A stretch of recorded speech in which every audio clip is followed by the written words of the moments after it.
अब चूंकि चुनाव पास हैं, कितने दिन पहले आपको वोटिंग राइट मिला है? 2 महीने पहले, सिर्फ 2 महीने पहले इन्होंने हमें जो है वोटिंग राइट दिया।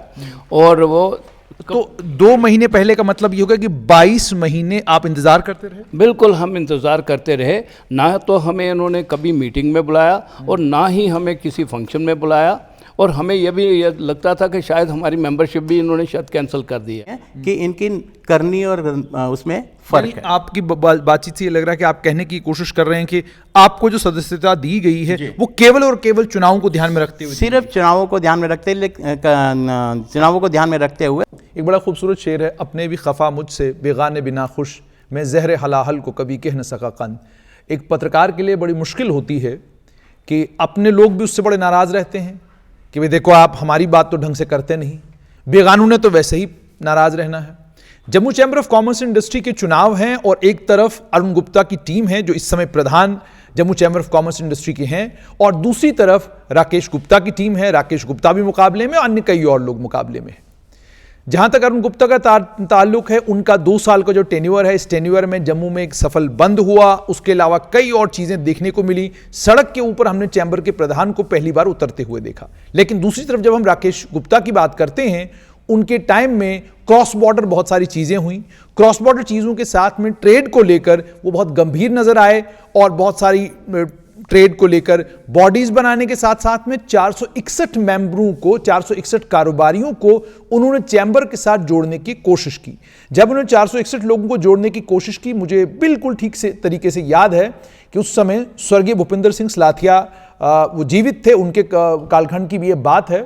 वो मामला कोर्ट चला गया। जब कोर्ट चला गया तो कोर्ट में रोक लग गई और 461 मेंबरों को 2020-21 में जो चुनाव हुए, जिस चुनाव में अरुण कुमार गुप्ता जीतकर आए और चैम्बर के प्रधान बने, उसमें 461 लोग चुनाव में वोट नहीं डाल सके। लेकिन इस बार बाजी पलटी है और मामला अब यह है कि इससे पहले कि कोर्ट इसमें कोई निर्णय लेता, Jammu chamber of commerce industry की ही जो एग्जिस्टिंग टीम है, उन्होंने यह फैसला लिया है कि वो उन 461 मेंबरों को सदस्यता भी दे रही है और उन्हें वोट डालने का अधिकार भी मिल गया है। लेकिन 2 साल तक चैम्बर की टीम इस मामले के ऊपर खामोश क्यों रही और अब चुनावों से थोड़े दिन ही पहले 461 लोगों को वोट डालने का अधिकार क्यों दिया? यह सवाल इसलिए भी स्वाभाविक है कि आप जानते हैं कि चुनाव जब होता है तो आप बहुत सारी चीजें इसलिए भी करते हैं ताकि आप चुनाव जीत सके। मेरे साथ 2 मेंबर है Jammu chamber of commerce industry के, जो उन्हीं 461 लोगों में से हैं। एक तरफ मेरे दीपक मल्होत्रा हैं और दूसरी तरफ राम आनंद हैं। राम आनंद जी, सबसे पहले मैं आपसे शुरुआत करूंगा। मुझे ये बताइए, 461 लोग आप जब आपको सदस्यता क्यों नहीं मिली और जब आप लास्ट टाइम कोर्ट में गए थे रोक लगी थी? ऐसा है कि ये शुरू से ही इनकी इंटेंशन गलत सी लगी थी हमें, जब इन्होंने ये कहा कि जी आपके वोटिंग राइट नहीं मिलेंगे आपको, क्योंकि इन्होंने कोर्ट में केस कर दिया था और स्टे ले लिया था। और देखिए इनके सोचने का तरीका कैसा था कि स्टे तब लिया जबकि उनको मालूम था कि कोर्ट अभी जो है हॉलीडेज़ पे जाने वाला है, ताकि जो है हम लोग अप्रोच ना कर सकें। और इन्होंने स्टे ले ली, 1 साइडेड स्टे थी। कोर्ट ने ऑर्डर कर दिया कि ये वोटिंग राइट इनके नहीं मिल सकते इनको। तो हमने कोर्ट का जो भी है उसका डिसीजन को ऑनर किया कि ठीक है, कोर्ट ने अगर कहा है तो। ये 2020 की बात है? 2020 की बात है। तो हमने उसका कोर्ट के वर्डिक्ट को हमने ऑनर किया। और सबसे बड़ी बात तो ये मेरे दिमाग में अभी तक नहीं बैठ पाई, इन्होंने सिर्फ जो है हमारे वोटिंग राइट ही क्यों ख़त्म किए। हमारे अगर इन्होंने कोर्ट में जाके केस करना ही था तो ये कैंसिल करते हमारी मेंबरशिप। जब हमने डॉक्यूमेंट सही दे दिए और उन्होंने अप्रूव कर दिया, सर्टिफिकेट इशू कर दिए, आइडेंटिटी कार्ड इशू कर दिए, तो इसका मतलब यह है कि हमारी को जो है मेंबरशिप मिल गई है। और मेंबरशिप को कैंसिल करने के बजाय इन्होंने सिर्फ वोटिंग राइट किया। That was against the democratic setup of the country. और तब भी मैंने प्रेस कॉन्फ्रेंस में कहा था कि you can not deprive us from voting, this is our democratic right. चाहे वो चैम्बर की इलेक्शन है या कोई भी इलेक्शन है, हिंदुस्तान में आप किसी को वोट देने से इनकार नहीं कर सकते। पर चूँकि यह कोर्ट का ऑर्डर था तो हमें उसको ऑनर करना पड़ा। और इसके साथ साथ देखिए टाइमिंग भी इन्होंने इसी तरीके से चुना कि भाई ये ताकि कोई हम उस पर जाके स्टे के अगेंस्ट कुछ बोल ना सके। दीपक मल्होत्रा जी ने इन्होंने बाद में केस दर्ज किया तो वो डेट्स चलती रहीं। तो हमने जो है इस पर भी आऊंगा, लेकिन आपसे जानना चाहूंगा कि अब चूंकि चुनाव पास हैं, कितने दिन पहले आपको वोटिंग राइट मिला है? 2 महीने पहले, सिर्फ 2 महीने पहले इन्होंने हमें जो है वोटिंग राइट दिया। और वो तो 2 महीने पहले का मतलब ये होगा कि 22 महीने आप इंतजार करते रहे? बिल्कुल, हम इंतज़ार करते रहे। ना तो हमें इन्होंने कभी मीटिंग में बुलाया और ना ही हमें किसी फंक्शन में बुलाया। और हमें ये लगता था कि शायद हमारी मेंबरशिप भी इन्होंने शायद कैंसिल कर दी है। मगर जब भी हम बात करते थे, अरुण जी से भी मेरी बात पर्सनली हुई थी, तो उन्होंने कहा जी हम बाई फेजेस जो है इसको करेंगे। जबकि as per the court order राजा कि इनको ये हुक्म था कि वहाँ पे जब भी आपकी इलेक्शन हो जाती है, उसके बाद जब टीम बन जाती है, तो विद इन ए मंथ और 2 एग्जीक्यूटिव कमेटी फॉर्म की जाए और इनकी मेंबरशिप के बारे में जो भी डिसीजन लेना है लिया जाए। जब हमारे डॉक्यूमेंट सब सही हैं, सब कुछ था, तो इन्होंने इसको डिले किया और 22 महीने के बाद अब जाके उन्होंने ये आपको वोटिंग राइट दिया। और मैंने इनसे उस मीटिंग में भी जब इन्होंने वोटिंग राइट दिया तो मैंने एक क्वेश्चन किया था कि प्रेसिडेंट साहब हमें ये बताइए कि आज तक हम क्यों बैठे रहे, हमें क्यों नहीं वोटिंग राइट दिए गए? करते जी वो हमारी गलती नहीं है, वो पिछली टीम ने क्या किया था क्या नहीं किया था। साहब हमने तो आपको डॉक्यूमेंट दिए, पैसे दिए, फीस दी, सब कुछ दिया था, उसमें हमारा कसूर नहीं है। इसका मतलब ये नहीं है कि एक ऑफिसर यहाँ से ट्रांसफ़र होकर दूसरा आ जाएगा तो वो he will not be responsible for the post, तो वो तो रिस्पॉन्सिबल है ही है। तो इन्होंने अपनी रिस्पॉन्सिबिलिटी से हटा दिया अपने आप को, दे श्रिंक फ्रॉम द रिस्पॉन्सिबिलिटी, और यही कहा कि जी आप ये देखो जी हम आपको अभी जो है वोटिंग राइट दे रहे हैं। तो मैंने ये भी पूछा कि ये जो हमें मेंबरशिप है वो कब से दे रहे हैं?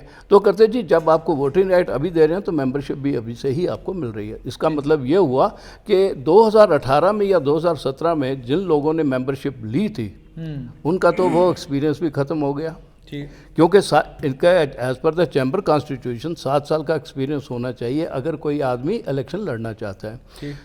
और 461 आदमी जितने भी थे सब ऑनरेबल सिटीजन्स हैं, जम्मू के रिस्पेक्टेबल सिटीजन्स हैं।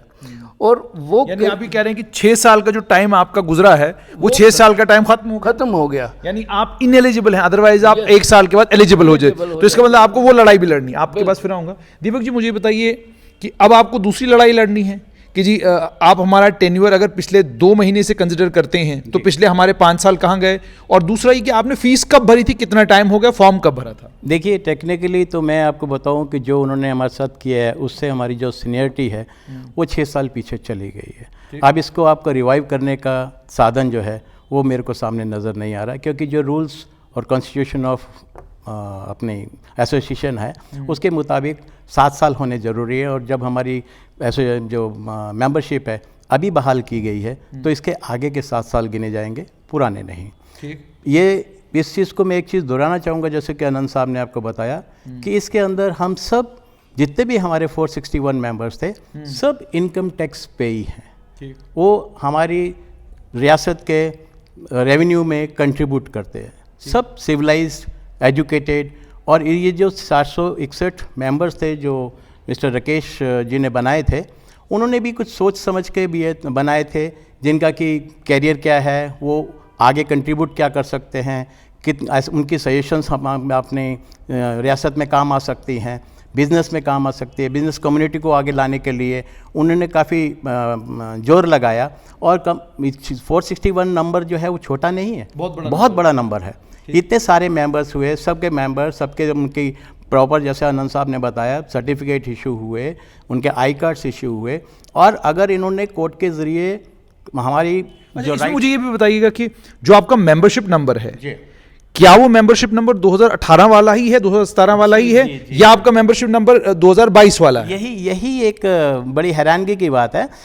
जो हमें अगर किसी चीज़ के लिए हमारे राइट्स उन्होंने वापस लिए थे उसके चेंजेस क्या है? 2 साल के बाद भी हमें वही से सीरियल नंबर मिल रहा है, वही हमारा आई कार्ड नंबर है। अच्छा दीपक जी, अगर वही सीरियल नंबर है, वही आई कार्ड नंबर, उसके बाद मेंबर बने या कोई मेंबर उसके बाद नहीं बना? जी, उसके बाद इन्होंने एक कुछ 150 के अराउंड मेंबर्स बनाए हैं। अब आप ये देखिए, लेकिन अब यहां पर एक इंपॉर्टेंट सवाल है, अगर 150 नया मेंबर बनाया और सीरियल नंबर के हिसाब से आप सीनियर हैं जी, और आपको 6 साल हो गए क्या कहते हैं अपनी एंट्री कराए हुए, सीरियल नंबर के हिसाब से आप ऊपर हैं, तो क्या आपको नहीं लगता कि एक फिट मामला है जो कोर्ट में जा सकता है, जिस मामले में आप ये कह सकते हैं कि जनाब मेरा सीरियल नंबर इनके ऊपर, ये मुझसे सीनियर कैसे हो सकता है, ये मैं ये आपसे समझना चाहता जी देखिए, मैंने ही अपने 461 मेंबर की टीम जो है, जो जिन मेंबर्स को इन्होंने बिट्राई किया था, उसके लिए मैंने कोर्ट केस किया था। अभी मैंने कोर्ट केस में हमारी डेट आने वाली थी। सरप्राइजिंगली ये जो 2 महीने पहले इन्होंने हम लोगों को बहाल किया है, इन्होंने अपने मर्जी से या अपने आप सोच से नहीं किया, ये कोर्ट के डर से किया है। और ये डेट आने वाली थी, और अगर इलेक्शन से पहले ये डेट हमारी अनाउंस थी, और अगर हम डेट पे जाते तो डेफिनेटली कोर्ट ने भी इनको पूछना था कि आपको 2 साल के अंदर आप अपनी एग्जीक्यूटिव कमेटी नहीं बना सके।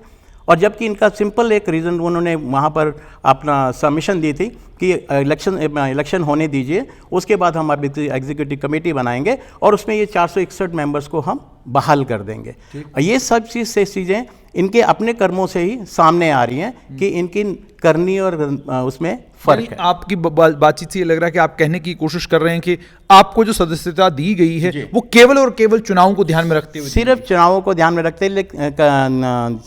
में रखते हुए, लेकिन ये चीज़ जो प्रधान जी हैं बहुत अच्छे हैं, अरुण जी, इन्होंने बहुत अच्छा स्टेप लिया कि इनको बहाल कर देते हैं। इनको ये नहीं पता कि 2 साल 4 साल जिनका आपने मेंबरशिप की सीनियरिटी खाई है, तो आप उनको बहाल भी कर रहे हैं, तो वो किस वजह से कि वो आपको वोट दे देंगे? ये तो बहुत अजीब सोच है। जबकि इनको ये जो 461 मेंबर हैं, ये सब ने ये आपस में मीटिंग करके, कम से कम नहीं तो हमने 8 मीटिंग की, और हमने अनऑफिशियली इनको परस्यू भी किया कि उनसे इमीडिएटली आप एग्जीक्यूटिव की मीटिंग करके आप बहाल कीजिए और हमें मौका दीजिए कि हम भी अपनी सोसाइटी के लिए कुछ कंट्रीब्यूट कर सकें, जो कि इन्होंने नहीं किया। अब जाके, जबकि इनको कोर्ट का डर है कि हाँ जी अब कोर्ट तो डिसीजन देगा, और कोर्ट ने हमें कहा था कि इमीडिएटली इन लोगों को बहाल कीजिए, अब उसको मद्देनज़र रखते हुए इन लोगों ने हमको बहाल किया है। जैसे आपने कहा बहाल किया है, आपसे ये समझना चाहूँगा, जैसे मैंने आपको कहा कि आपकी मेंबरशिप 2017-18 की, उसके बाद पिछले 2 साल के कालखंड में भी मेंबर बने होंगे। आपको ये कहा जा रहा है कि जनाब सीरियल नंबर आपका वही होगा, मेंबरशिप नंबर आपका वही होगा, जो मेंबरशिप नंबर आपको मिल गया, आपके बाद जो लोग ऐड होंगे जाहिर सी बात है उनका मेंबरशिप नंबर नीचे होगा। तो मुझे ये बताइए, कल जिस समय मान लीजिए 2 साल बाद 4 साल बाद आप एलिजिबल हो जाते हैं चुनाव के लिए कि जी मैं भी पार्टिसिपेट कर सकता हूं अध्यक्ष के चुनाव के लिए, सेक्रेटरी जनरल के चुनाव के लिए, तो उस वक्त लड़ाई तो नहीं होगी कि जनाब हम सीरियल नंबर में आपके ऊपर हैं, आप सीरियल नंबर में नीचे, क्योंकि सीनियरिटी के हिसाब से तो वो आगे निकल जाएंगे।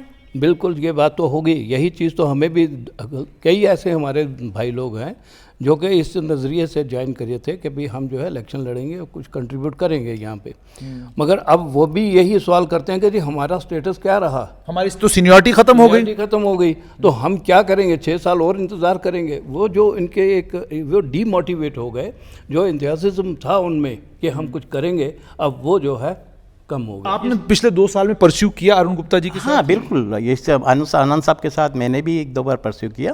उनका ये कहना था बस हम एग्जीक्यूटिव कमेटी फॉर्म करने जा रहे हैं, बड़ी जल्दी हो जाएगा। आप सिंपली देखिए ना कि अगर राकेश जी के टेन्योर के अंदर 461 मेंबर आए, अब इनका भी टेन्योर 2 साल का था, उसके अंदर सिर्फ 150 आए।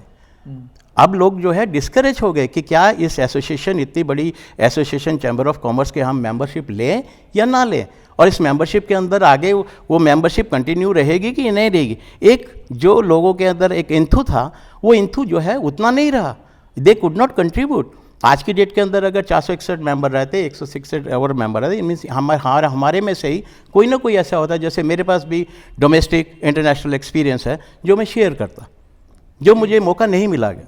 अब उस चीज़ को देखते हुए ऐसे मेरे कई साथी होंगे जिनके पास काफ़ी अच्छे आइडियाज़ होंगे, जो मीटिंग में हम एक्सचेंज करते, कोई ना कोई इसका आउटपुट आती, और कहीं ना कहीं किसी का आइडिया जो है हम रियासत में अप्लाई करने में सफल भी होते। बिल्कुल। तो आपने दोनों, बहुत बहुत शुक्रिया, आपने दीपक मल्होत्रा जी और राम आनंद जी दोनों से सुन लिया। दोनों कारोबारी हैं बहुत बड़े जम्मू के। इनका साफ तौर पर यह कहना है कि ये जो अब हमें मेंबरशिप दी गई है और ये जो अब हमें वोट देने का भी अधिकार दिया गया है, ये केवल और केवल चैम्बर के चुनाव को ध्यान में रखते हुए दिया गया है।